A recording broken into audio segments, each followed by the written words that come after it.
Okay, so let's start it. This week we will look at the management of transaction and economic exposure. So today we look at the first part, which is the transaction exposure. You might be a bit of relief. This two chapter doesn't cover that much about calculation stuff, but it will give you a concept of what foreign or multinational company are facing and what they should be considered. Particularly, it will be very useful for your project. So pay particular attention. Look at forward market hedge, money market hedge, option markets, hedging in different ways, and exposure netting, and whether firms should hedge or not to hedge. So what is foreign exchange risk management? We have talked a bit in the past few weeks. So this is involving the exposure. So what does exposure mean? It refers to the degree to which a company is affected by the exchange rates. So therefore, exchange rate risk in this place would mean that there's a variability of a firm value due to the uncertainty in the rate of exchange. So when there's a change, whether up or down, it will have an impact on your company cash flows. So this is therefore the exchange rate risk. So there are four main type exposure. So firstly is a translation. Then is transaction, operating, and tax exposure. So the operating and tax exposure are defined under the economic exposure, which we will look at tomorrow. Before, it means that it entering into an offsetting currency position. So whatever is lost or gained on the original currency, the exposure is exactly offset by a corresponding currency gained or loss on a currency hedge.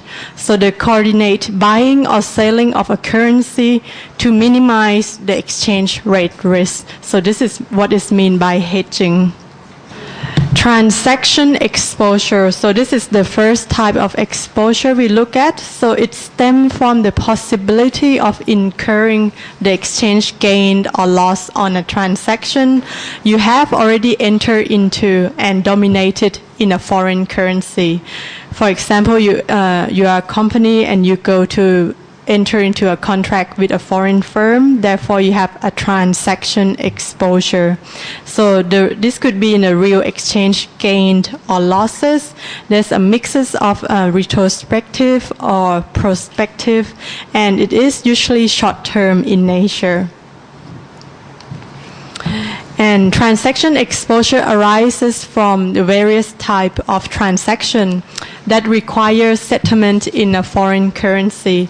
So for example, purchasing or selling on credit goods or services denominated in foreign currency. So what this means is that when you buy or sell with your counterparty in another countries, which is dominated in other currency apart from Thai baht.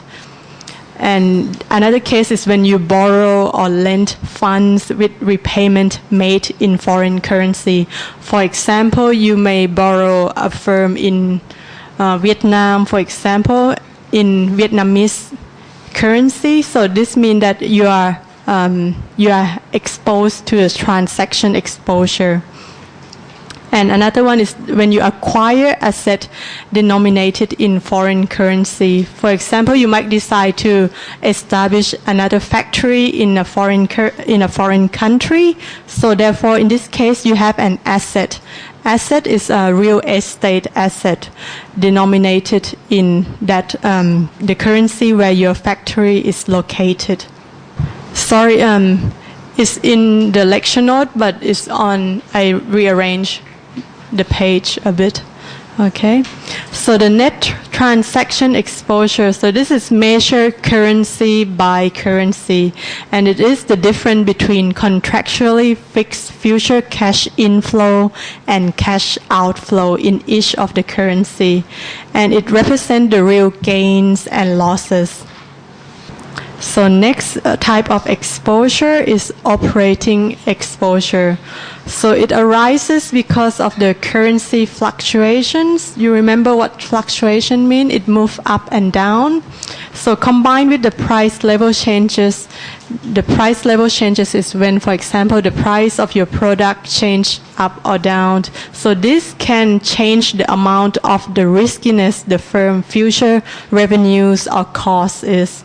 So operating exposure can be in a real exchange gain or losses.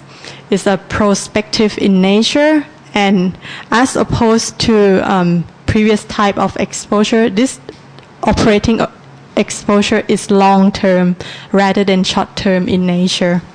And therefore it can be defined as the extent to which the value of the firm as measured by the present value of all expected future cash inflow or outflow will change when the exchange rate changes. So when exchange rate changes, so how this would affect the present value, the PV of your future cash inflow. So this is what economic exposure is. Next is a tax exposure. So you guys all know what tax is? Yeah, so when you go to supermarket or you buy stuff, you have to pay tax, which go to the Inland Revenue Department. So the tax consequences of a foreign exposure can vary by countries. This is because of the different tax law. So in Thailand, the VAT, the VAT or the value added tax may be 7.5%, but elsewhere in other countries it may be different. So therefore when you go and buy or sell the products in other countries, this would you will be exposed to the tax exposure. So as a general rule, only the realized foreign exchanges loss are tax deductible, and only the realized foreign exchange gains create an taxable income. So what tax deductible mean is that for example, you make a loss, this means that you don't have to pay taxes. But on the other hand, if you make a gain or a revenue in other country, then you have to pay tax. This is what means taxable income. Okay. So design a hedging strategy. So as we see, there's different kind of exposure. So how do we manage or hedge against all of this exposure? So the management of foreign exchange exposure, the organization policy of managing this exposure, the degree of centralization, the responsibility that you as the manager has, and the statement of objectives. So the hedging strategy objective is, first, we want to minimize the translation exposure. Secondly, we also want to minimize the quarter-to-quarter earning fluctuation, which arises from these changes in the foreign currency. Third, you want to minimize the transaction exposure as well as the economic exposure. And then you want to minimize the exchange rate risk management cost. This is the cost that you have to go through to manage the exchange rate risk. Then you want to avoid any surprises, because as a manager you want to be able to predict what is your future revenue, future cost, so that you could make a planning. So this is the objective of hedging. So as for managing the translation exposure, so as a hard currency is what you can touch. When asset increase, liability decrease. And for soft currency, that is when you make a transaction by the bank. Asset decrease, liability increase. And first type of hedging we look at is the balance sheet hedge. So what does balance sheet mean? If you study accounting, you may recognize this term, balance sheet. You have asset and liability, asset on the left and liability on the right. So it requires an equal amount of exposed foreign currency, asset and liability on the firm consolidated balance sheet. So just like any T account or balance sheet, you need to have both side asset and liability equal to each other. So therefore, a change in exchange rate will change the value of exposed asset, but it will offset the opposite change in the liability to make it balance. And this is termed the monetarily balance. So the cost of this method will depend on the relative borrowing cost in various currency. So whether it's euro or USD, so this will change the cost of this kind of hedging strategy. Next, funds adjustment. So altering either the amount or the currency or both of the planned cash flows of the parents and or its subsidiary. So you all know what subsidiary mean? Is the so the parent is the firm, the original firm. Subsidiary is what the firm your children, the children firms. So fund adjustment method would be direct and indirect. And next type of hedging is a forward market hedge. So previous week we have looked at what forward is. So forward is like future, but is over the counter. So forward market hedge will be uncovered or an open hedge. And it's not a hedge, but it's an attempt to gain by forward speculation, a sum equal to the book loss in the translation. So the success will depend on the precise prediction of the future exchange rates. And such a hedge will increase the tax burden. So how do we manage the transaction exposure? So a transaction exposure arises whenever a company is committed in a foreign currency denominated that transaction, whether it's buying or selling. So protective measure to guard against the transaction exposure involve entering into a foreign currency transaction whose cash flows exactly offset whole or in part of the cash flows of the transaction exposure. So for the contractual hedge, we have seen that there's a forward market hedge, money market hedge, and there's option market hedge, and a future market hedge. And for operating strategy, there's a risk shifting, price adjustment causes, exposure netting, a risk sharing. And then as for the financial hedge, we hedge it with a swap. And we'll see how each of these work out shortly. So firstly, we have a look at some of the questions. So transaction exposure is when your company goes to a foreign country and then you make a buying or selling in another country. So this means you transact with the other party. So you have a transaction exposure.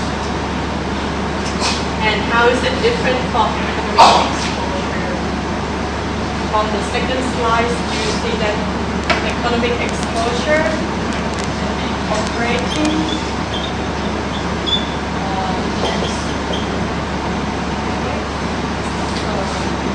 so unlike transaction exposure, transaction exposure is well defined in short term. Whereas economic exposure, this is a long term.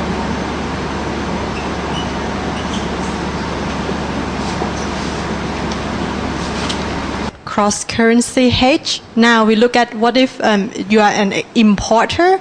So you as a UK-based importer of bicycle, you have bought 750,000 euro worth of bicycle from an Italian firm.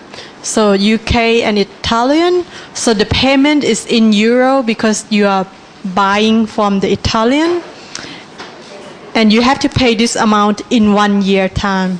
So your firm want to hedge the payable in pound because you have to pay and you're in a UK. So the currency in UK is pound. So therefore you want to reduce the risk of the payment in pound.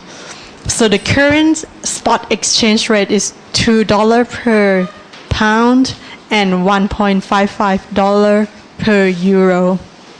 The interest rate in euro is 3% and 6% in US and 4% in pound. So remember 3% in euro, 6% in US and 4% in pound. So now there's three currency.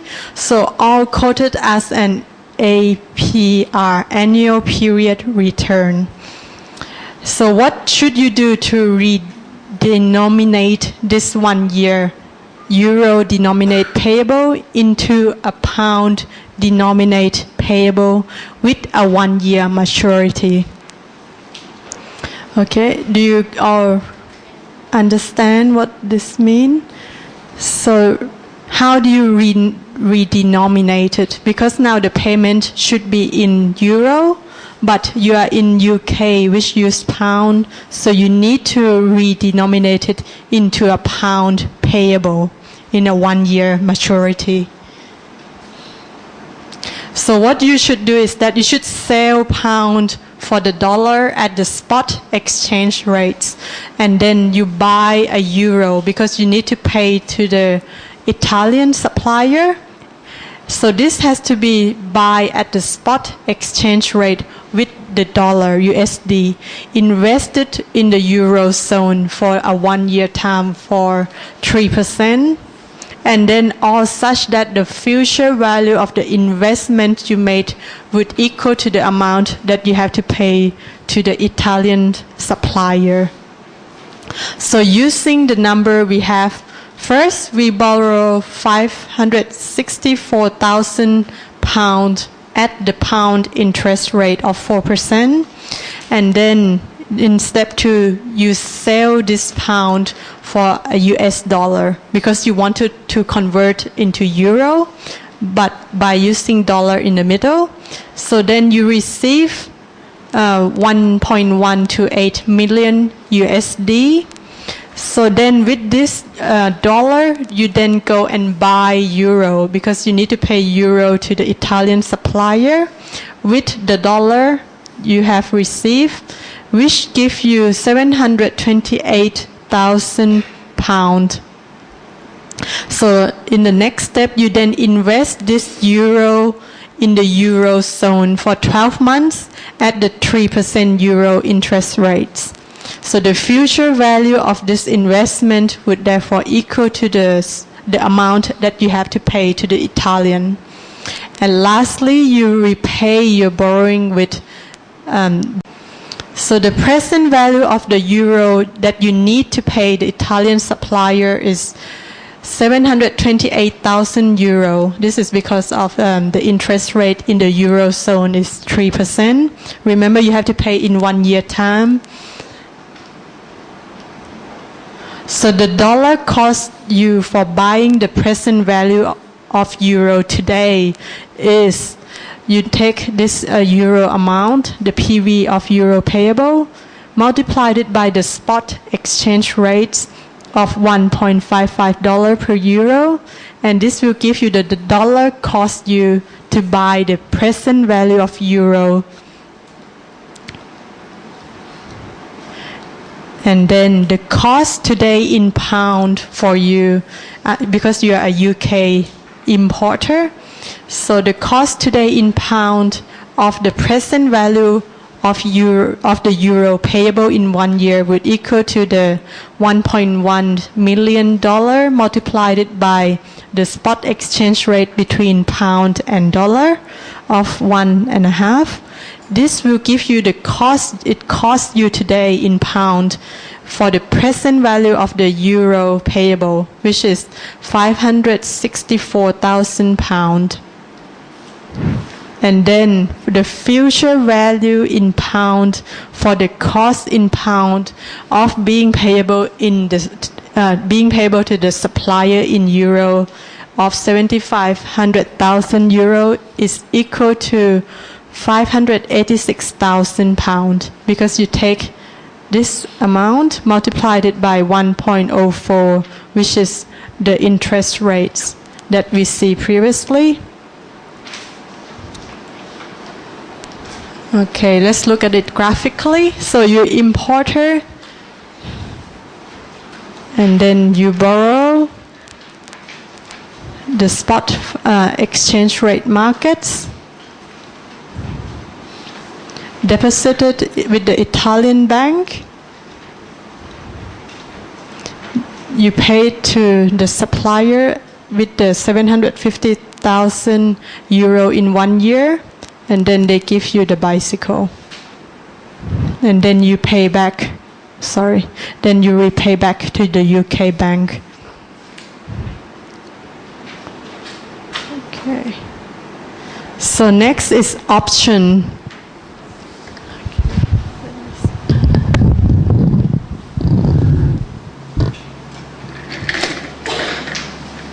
So an option is a motivated financial engineer, so it can create almost any risk-return portfolio that a company might wish to consider. So this is a kind of another hedging strategy that you could use apart from other that we have looked previously.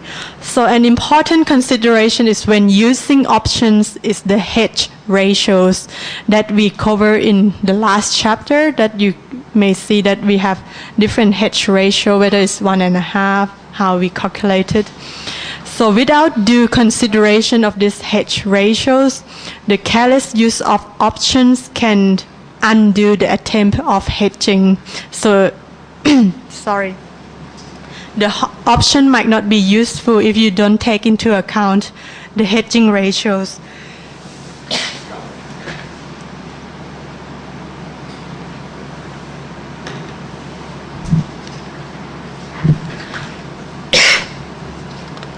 I will skip some of the how you calculated the hedge ratios. I think it's not important at your level. You don't need to calculate it. So I skip it to the cross-hedging, the minor currency exposure.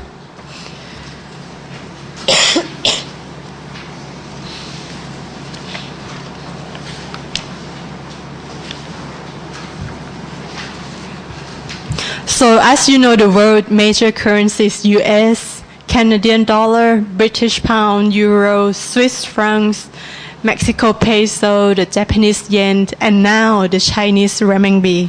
But everything else is a minor currency. For example, Thai baht would be considered as a minor currency because there's not a lot of trading going on anywhere else in the world. So it is difficult and expensive and sometimes even impossible to use the financial contract to hedge exposure with this minor currency. So you may see, for example, that some multinational companies in small countries do not use hedging strategy at all because this can sometimes be difficult, expensive, and sometimes impossible.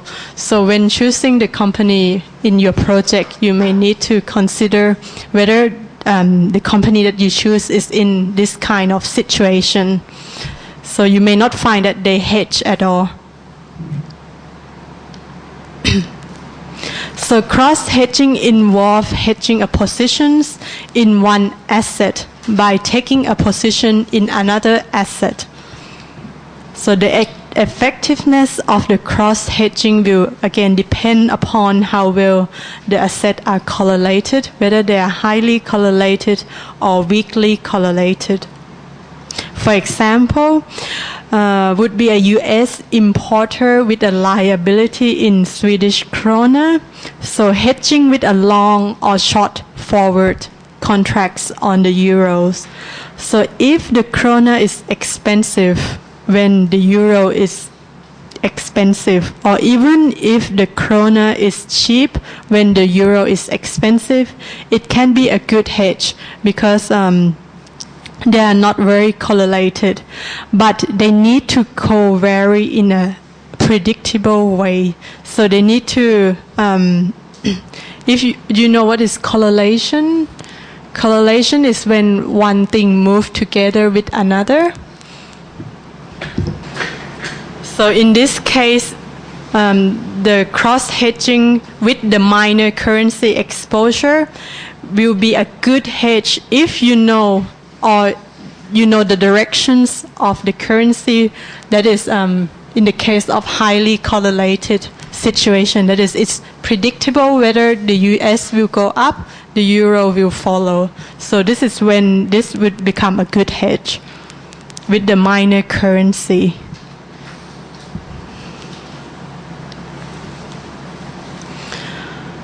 So how about hedging with a swap? We look at a swap in chapter 3 or 4, I think. So recall that a swap contract can be viewed as a portfolio of a forward contracts. So firms that have recurrent exposure can usually hedge their exchange risk at a lower cost with a swap because the exposure occur and reoccur. So for example, if you're an importer of a bicycle, once you have sell all the bicycle in your country, you then ask your supplier to give you more bicycle, then you again having a recurrent exposure to foreign exchange risk. So therefore a swap would be a good strategy to use in this place. So firms that have recurrent exposure can usually hedge their exchange risk at a lower cost with a swap than with a program of hedging each exposure as it come along. So it is also the case that swaps are available in a longer term than a future and a forward contracts. So with exposure netting, this is when a multinational firm should not consider a deal in isolation, but they should focus on hedging the firm as a portfolio of a currency positions. So once the residual is what is left over. So the residual exposure is determined. We hedge that. So this is exposure, the netting. So multilateral netting is an efficient and a cost-effective mechanism for settling the inter-affiliated foreign exchange transactions and therefore determine the firm residual exposure. So this kind of multilateral netting will be a good hedging strategy when the foreign exchange transactions can be determined, and that is what is the leftover exposure that your company has. There are also other kind of hedging strategy. So hedging through an invoice currency. This is mean that the firm can shift, share, or diversify. Shift mean the shift exchange rate risk by invoicing the foreign sales in a home currency. For example, if you are a U.S.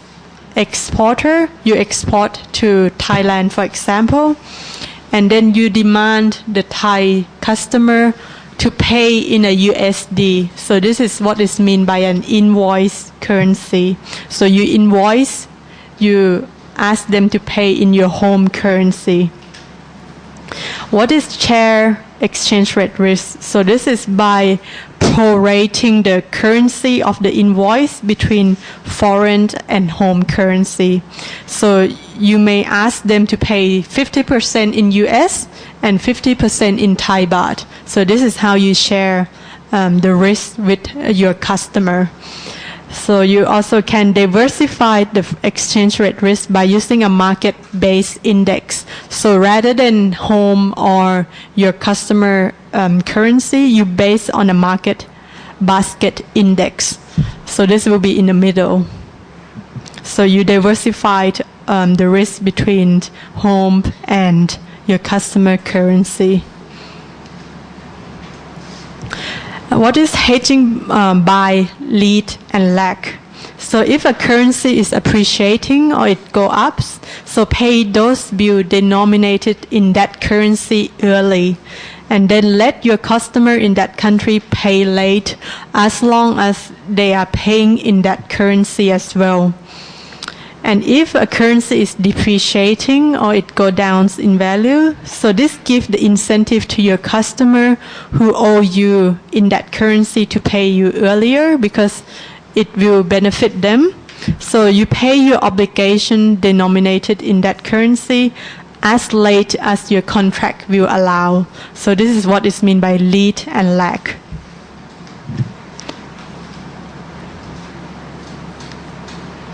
So the question is, after we look at all the hedging strategy, the big question is, should firm hedge? Whether you should reduce the risk of foreign exchange risk at all. So not everyone agree that a firm should hedge. Hedging by the firm may not add to the shareholder wealth if the shareholder can manage the exposure by themselves. So this is one of the arguments. The second one, hedging may not reduce the non-diversifiable risk of a firm. Non-diversifiable is mean that the risk that the firm can diversify by themselves is not a market-wide risk, it's specific to a firm. So therefore, the shareholder who hold a diversified portfolio already are not benefiting when the manager hedge. So there are arguments for and against whether a firm should hedge. So what risk management products do firms use? So most U.S. firms meet their exchange risk management needs by using a forward, swap, or options contracts. So the greater the degree of international involvement, the greater the firm will use a foreign exchange risk management. For example, if your company is having a business with US, UK, other European countries, you would be more prone, or you think you will be more affected by the changes in exchange rates because of the different type of currency you are involving. So therefore, you have a greater demand to hedge or reduce the risk of foreign exchange risk currency. Foreign currency risk, sorry. Okay.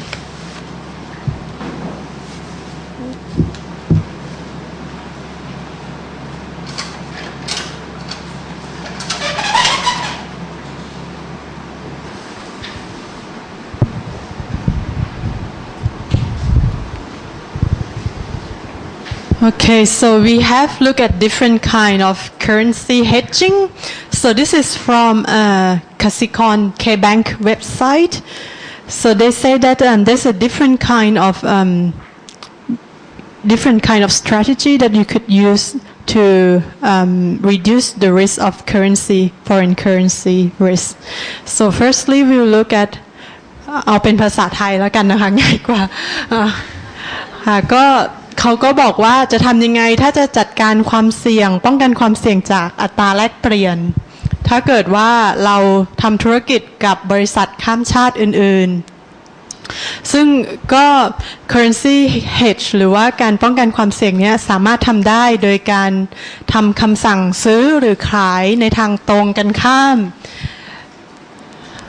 ไม่ทราบว่าเห็นกันหรือเปล่าคะมันตัวเล็กมากอาจารย์ไม่แน่ใจว่าจะเพิ่มมันยังไงดีอ่านให้ฟังแล้วกันนะคะมันก็เราสามารถทำได้โดยการทำคำสั่งซื้อขายในทางตรงกันข้ามกับคำสั่งที่สั่งซื้อขายไว้ก่อนหน้านี้หรือจะเป็นการซื้อหรือขายในเวลาเดียวกันก็ได้สำหรับการประกันความเสี่ยงอัตราแลกเปลี่ยนหรือว่า currency hedge นี่นะคะมันก็จะเป็นการทำสัญญาซื้อขายระหว่างประเทศโดยการล็อกอัตราซื้อขายล่วงหน้าเพื่อบรรเทาหรือยับยั้งโอกาสเกิดส่วนได้ส่วนเสียจากการถือครองสกุลเงินในประเทศหรือสกุลเงินต่างประเทศภายในช่วงระยะเวลานั้นๆดังนั้นการทำประกันความเสี่ยงในลักษณะดังกล่าวจึงสามารถช่วยรักษาเสถียรภาพหรือมูลค่าสินทรัพย์ซึ่งในที่นี้คือมูลค่าสินค้าส่งออกในสกุลเงินตราต่างประเทศได้ทางเลือกในการทำประกันความเสี่ยงจากอัตราแลกเปลี่ยนหรือ currency hedge เนี่ยการทำประกันความเสี่ยงจากอัตราแลกเปลี่ยนนั้นมีหลายทางเลือกและเครื่องมือไม่ว่าจะเป็นการทำ forward future option หรือ swap ที่เราได้เรียนกันไปในวันนี้นะคะ แล้วเราก็สามารถเลือกเครื่องมือประกันความเสี่ยงเนี่ยให้เหมาะสมกับบริษัทของเราและจะต้องพิจารณาเงื่อนไขเฉพาะเครื่องมือนั้นๆรวมถึงต้นทุนที่เกี่ยวข้องด้วยว่ามีความเหมาะสมกับลักษณะทางธุรกิจของเราหรือไม่และตัวผู้ประกอบการเองนั้นมันเหมาะสมมากน้อยแค่ไหนมีจุดเด่นและมีเงื่อนไขอะไรบ้างโดยเฉพาะการทำสัญญา forward เนี่ยมันเป็นสัญญาที่มีภาระผูกพันซึ่งมีการกำหนดอัตราแลกเปลี่ยนในวันที่แน่นอนในวันส่งมอบในขณะที่การทำสัญญาออปชันนั้นน่ะมันคือสิทธิในการซื้อหรือขายอัตราแลกเปลี่ยนในอนาคตณวันส่งมอบที่ระบุไว้ตามจำนวนเงินตามสกุลเงินและตามอัตราแลกเปลี่ยนที่กำหนดไว้ในสัญญาโดยหากอัตราแลกเปลี่ยนตลาดณวันที่ส่งมอบดีกว่าอัตราแลกเปลี่ยนที่กำหนดไว้ในสัญญาที่เราได้ทำไว้แล้วผู้ซื้อสามารถเลือกใช้สิทธิ์ได้ว่าจะซื้อหรือไม่ทั้งนี้การทำสัญญาออปชันนั้นมีความซับซ้อนมากกว่าการทำสัญญาประกันความเสี่ยงในรูปแบบอื่นๆเนื่องจากมีหลายปัจจัยมาเกี่ยวข้องเช่นราคาใช้สิทธิ์หรือที่เราเรียกว่า strike price ที่เราได้เรียนไปแล้วเมื่ออาทิตย์ก่อนนะคะความผันผวนของอัตราแลกเปลี่ยนและการคาดการอัตราแลกเปลี่ยนในอนาคตเพราะเราก็ไม่รู้ว่าอัตราแลกเปลี่ยนมันจะขึ้นหรือว่ามันจะลงซึ่งสถาบันการเงินผู้ออกออปชันเนี่ยได้คำนวณปัจจัยต่างๆในรูปแบบต้นทุนการทำออปชันหรือออปชันพรีเมียมที่ผู้ประกอบการจะต้องจ่ายเมื่อทำสัญญาออปชันด้วย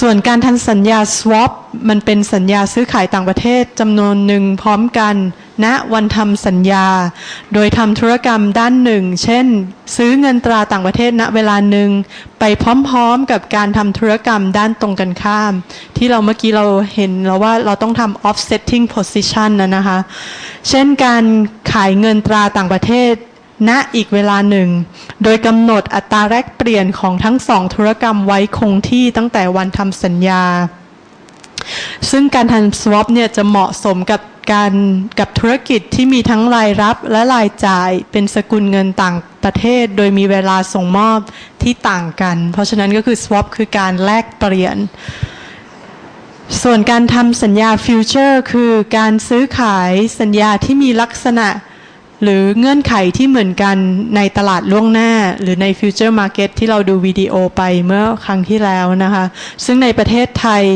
ปัจจุบันประเทศไทยมีตลาดรองรับแล้วก็คือ Gold Future ใช่ไหมคะนอกเหนือจากรายละเอียดหรือลักษณะแต่ยังไม่มีรองรับในด้าน Currency Future นะคะมีขอโทษค่ะมีแล้วมี USD Futureมีแล้วแสดงว่ากสิกรยังไม่อัปเดตนะนอกเหนือจากรายละเอียดหรือลักษณะของเฉพาะของเครื่องมือที่ต่างกันแล้วการทำสัญญาป้องกันความเสี่ยงเนี่ยแต่ละประเภทในการปฏิบัตินั้นยังมีเงื่อนไขด้านวงเงินทรัพย์สินที่ต่างกันเพราะฉะนั้นผู้ประกอบการเองก็ต้องดูด้วยว่าไอตัวสัญญาเหล่านี้สัญญาไหนจะเหมาะสมกับธุรกิจของเรามากที่สุด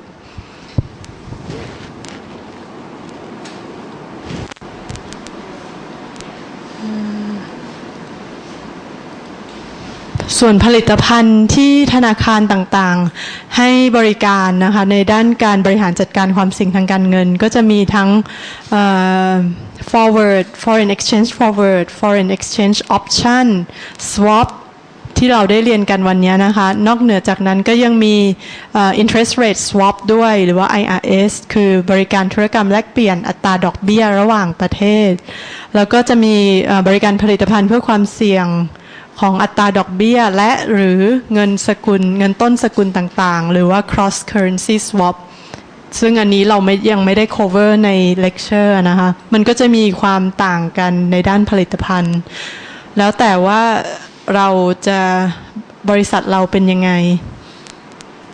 ในส่วนของ forward ที่เราได้ดูกันวันนี้นะคะจุดเด่นก็คือการซื้อ หรือการขายเงินตราล่วงหน้าที่สามารถช่วยให้ธุรกิจบริหารผลกำไรให้มีความแน่นอนได้ตั้งแต่วันทำธุรกรรม forward ทำให้ผลการดำเนินการธุรกิจนั้นไม่ผันผวนตามอัตราแลกเปลี่ยนไม่ว่าสภาวะตลาดจะเป็นยังไงเช่นถ้าเกิดเราเป็นผู้ส่งออกเนี่ยหรือว่ามีรายได้เป็นเงินสกุลต่างประเทศและมีต้นทุนเป็นเงินบาทเราก็สามารถแปลงรายได้ที่เป็นสกุลเงินบาทเนี่ยทำให้ทราบอัตราผลกำไรสกุลเงินบาทได้ทันทีหลังที่ได้รับสั่งซื้อบริการหรือสินค้าจากลูกค้าโดยไม่ต้องเสี่ยงกับการแข็งค่าหรืออ่อนค่าของเงินบาทในอนาคตแต่ถ้าหากเราเป็นผู้นำเข้าสินค้าจากประเทศอื่นๆเนี่ยเราจะเป็นผู้ที่มีค่าใช้จ่ายเป็นเงินสกุลต่างประเทศและมีรายได้เป็นเงินบาท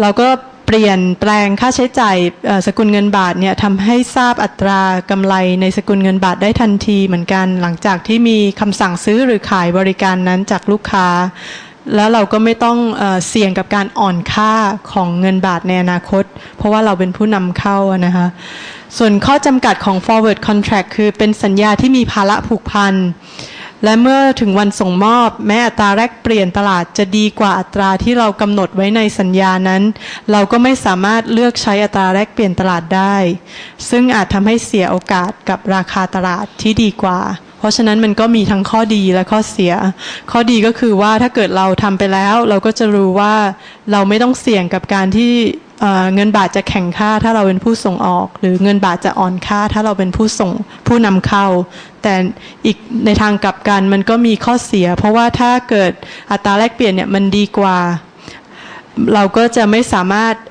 ย้อนกลับไปจ่ายได้เราก็ไม่สามารถจ่ายณราคาปัจจุบันได้เราต้องทำตามสัญญาที่ทำไว้แล้วนะคะเว็บไซต์กสิกรก็จะมีวิธีการเปิดรับสมัครใช้บริการนะคะก็สามารถเข้าไปดูกันได้ธนาคารอื่นก็มีเช่นกันนะคะผลิตภัณฑ์นี้ส่วนออปชันที่เราดูเมื่อกี้นี้ก็จะมีจุดเด่นก็คือการซื้อสิทธิ์ในการซื้อหรือขายเงินตราต่างประเทศเนี่ยจะช่วยให้ธุรกิจสามารถกำหนดผลกำไรขั้นต่ำได้ตั้งแต่วันที่ซื้อสิทธิ์ในขณะที่สามารถได้ประโยชน์จากอัตราแลกเปลี่ยนที่ดีกว่าณวันซื้อขายจริงซึ่งจะแตกต่างจาก forward ที่เราดูเมื่อกี้เพราะฉะนั้นบริการเนี่ยจะเหมาะกับผู้ที่คาดการณ์ว่าเงินบาทจะมีการผันผวนสูงแต่มีความเอ็นเอียงในทิศทางด้านใดด้านหนึ่งจึงต้องการป้องกันความเสี่ยงของอัตราผลกำไรขั้นต่ำในขณะที่เปิดโอกาสสูงสุดในการทำกำไรจากอัตราแลกเปลี่ยนโดยยินดีจ่ายค่าใช้จ่ายในการซื้อสิทธิ์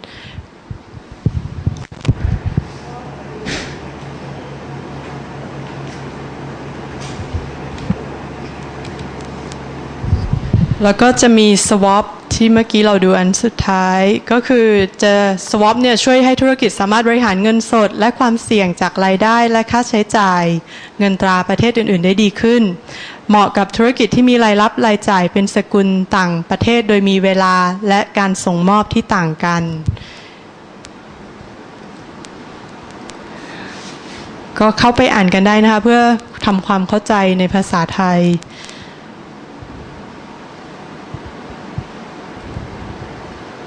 อันนี้แล้วก็ interest rate swap ด้วยอันนี้เราไม่ได้ดูโอเค so we go back to the textbook in English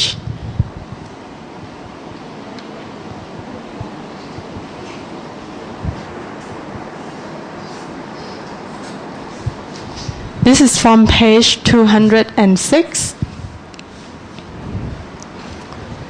Can everyone see it clearly?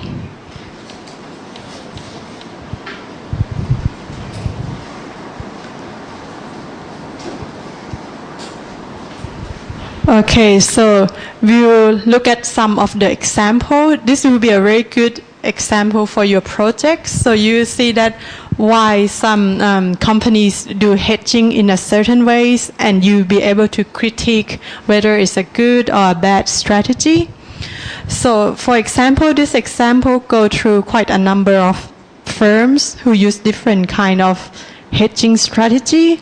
So most companies love nothing but then locking in the customers for a good long time. So when you are seller, you want the customer to keep coming back to you. But when Luxel Group Incorporation set up shop to sell paging device in the Crimean city of Yalta last month, it adamantly refused to sign a long-term service contract for them.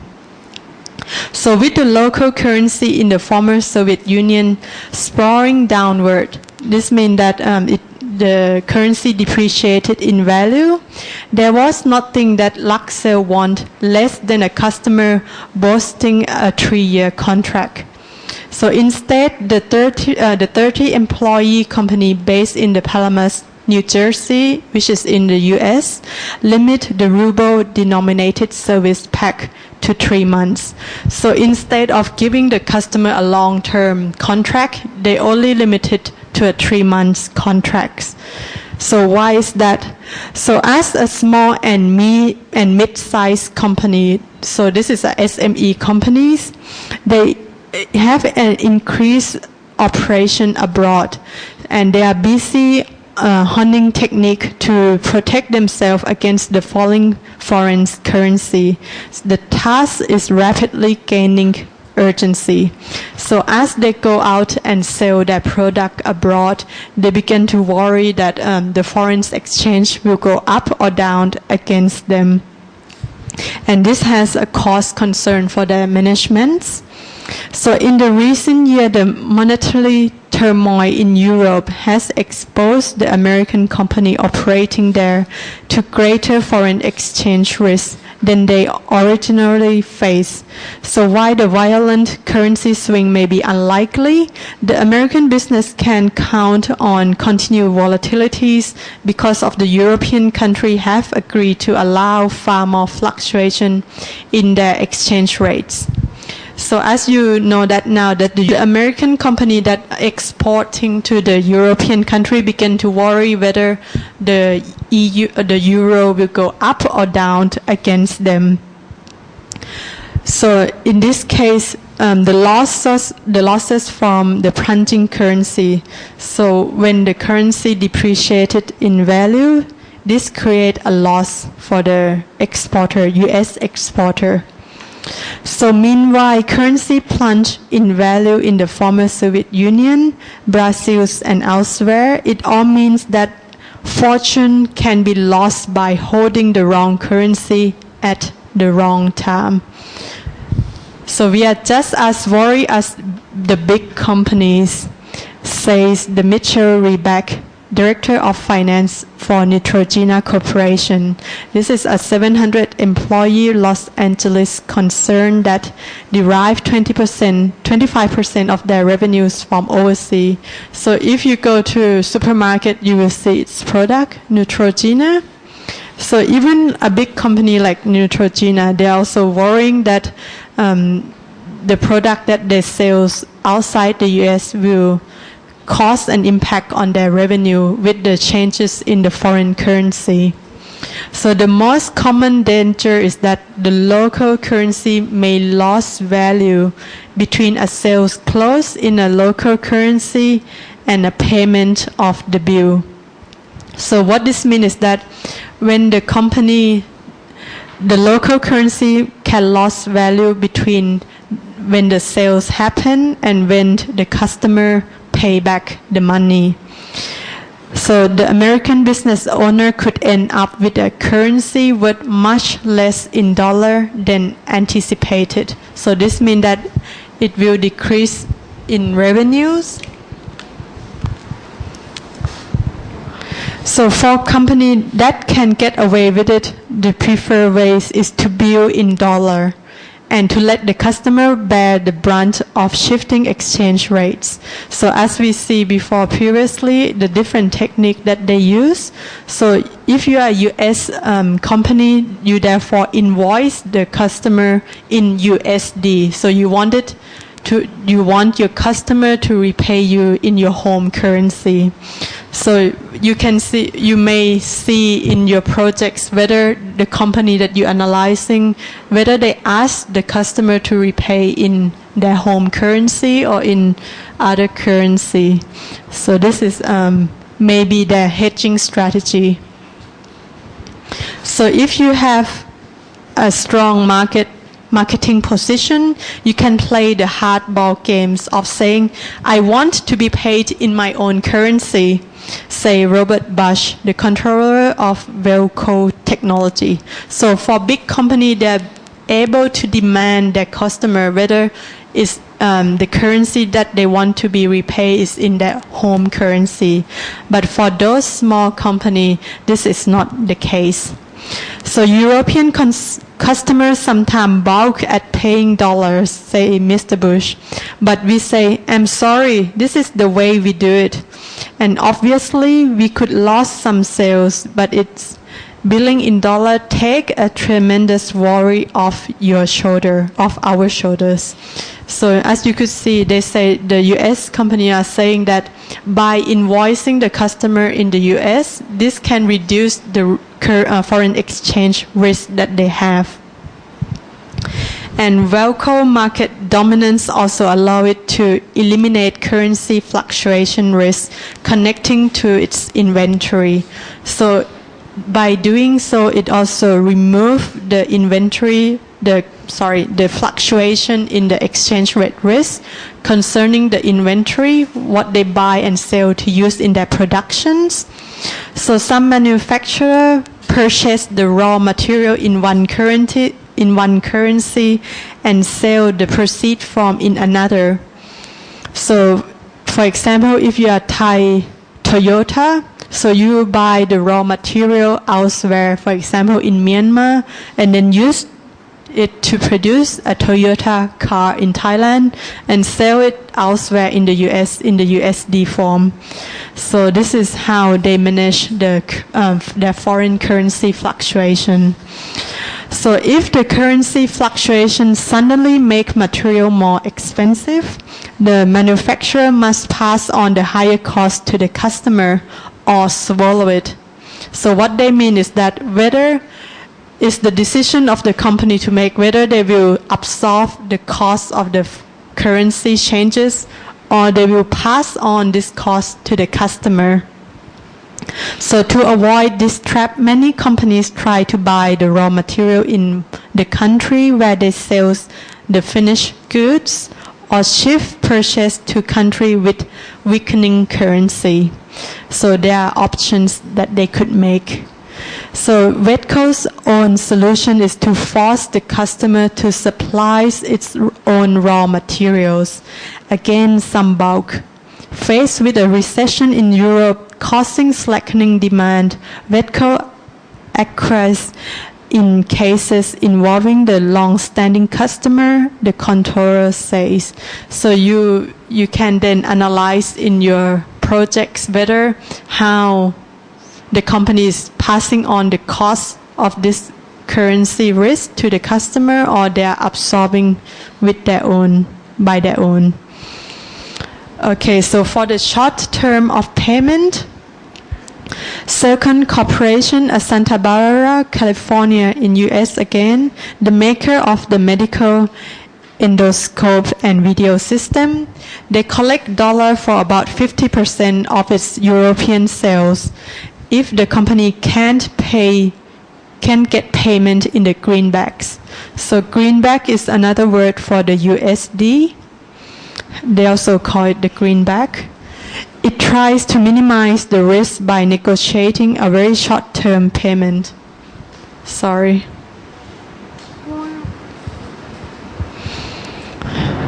So the American business buying from European vendor also seek shelter. Supremas Specialties Incorporation, Paterson, New Jersey, for example, buy the cheese from the Italian cooperative. So commonly ordering 6 months in advance. So therefore it negotiated a price in the dollar to be due upon shipment. So because the corporation have an oversupply of cheese, they will take any kind of payment possible, says the Paul Lolio, Executive Vice President of the Italian cheese company. So in this case, you could see that first, one company asked the customer to pay 50% in USD, which is their home currency, and another 50% in euro, which is the customer currency. So they are sharing the risk. So if you remember today in the lecture slides, we also have this kind of strategy, the sharing risk strategy. While the other company asked the customer to pay directly in their own home currency. And because the supplier has an oversupply of goods and they want to sell their products, so they also have to comply with the request of the customer. And many companies achieve the same effects, locking in the dollar-denominated price by buying the forward contracts from the bank. As we could see from the Kasikorn Bank, they also supply forward contracts. So this contract oblige the party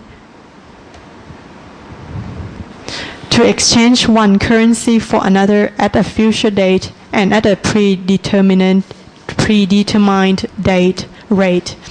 So some company also purchase option contracts, which give concern the right but not the obligation to exchange one currency for another at a future date and at a set price, even for a small company. So this protection generally costs well under 1% of the amount involved. So now we could see that there's forward, there's options. So some companies such as Neutrogena say big banks are often reluctant to spend the time necessary to counsel small and mid-sized players on the appropriate hedging strategy. But Checkpoint System Incorporation, a maker of surveillance system, scanning equipment, and anti-theft tags, says that it finds banks eager to help. The Darrow Fair, New Jersey concern is now talking to banks about hedging payable, receivable abroad, says the chief finance officer. So as you could see, there's different kind of technique that being used in this example.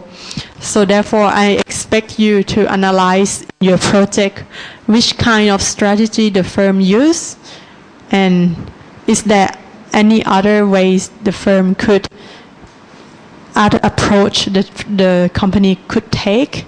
So it's a critical thinking project. So maybe you could review this example. Okay, the next page is the argument whether to hedge or not to hedge. So as the last slide of our lecture notes say today, there are theorists who have argument for the company to hedge, and there are also other argument not to hedge. So you could have a read through. Otherwise, this chapter is done. So there are not a lot of calculation in this chapter, just the concept of hedging and not hedging. Okay.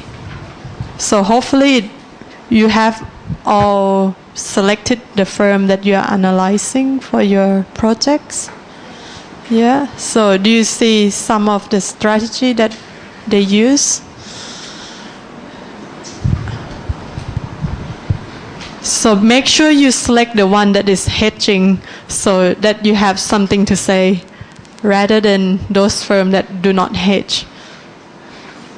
Unless you have a very good argument why they didn't hedge. Okay? So that way it's easier.